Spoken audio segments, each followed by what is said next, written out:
Com cada estiu, la senyora Ànega es va posar a covar els seus ous i totes les seues amigues del corral estaven desitjoses de veure els seus aneguets, que sempre eren els més bonics de tots. Va arribar el dia en què els aneguets van començar a obrir els ous a poc i tots es van reunir al voltant del niu per veure'ls per primer cop.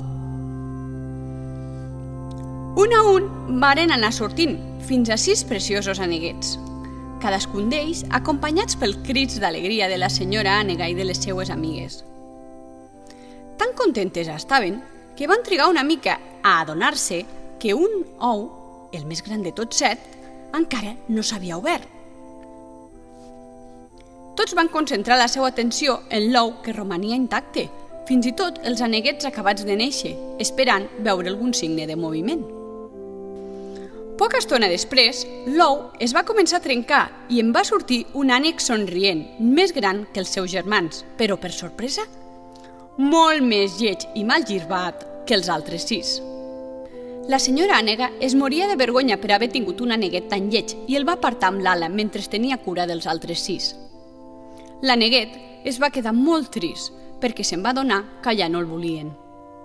Van passar els dies i el seu aspecte no millorava, tot el contrari, empitjorava, ja que creixia molt ràpid, era molt prim i mal girbat, a més de ser bastant poca traça.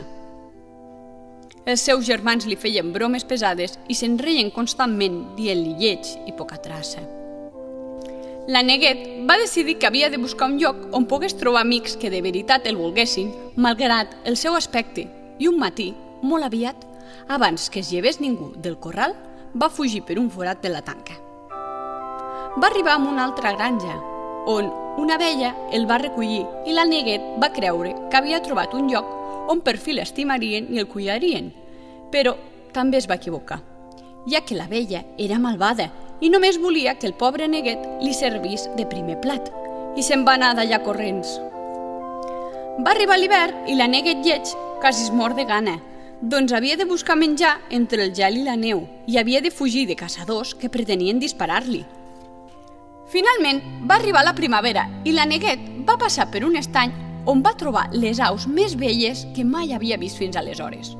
Eren elegants, gràcils i es movien amb tanta distinció que es va sentir totalment acomplexat perquè ell era molt mal girbrat. De tota manera, com que no tenia res a perdre, s'hi va apropar i els hi va preguntar si podia banyar-se també. Els cignes, les aus que l'aneguet va veure a l'estany, li van respondre: «Doncs clar que sí, si ets un dels nostres!» I l'aneguet va respondre: «No us burleu de mi, ja sé que sóc lleig i mal girbrat, però no us heu de riure de mi per això». «Mira el teu reflex a l'estany», li van dir ells, «i veuràs que no et mentim». L'aneguet es va mirar, incrèdul, a l'aigua transparent i el que va veure el va deixar meravellat. Durant el llarg hivern s'havia transformat en un cigne preciós.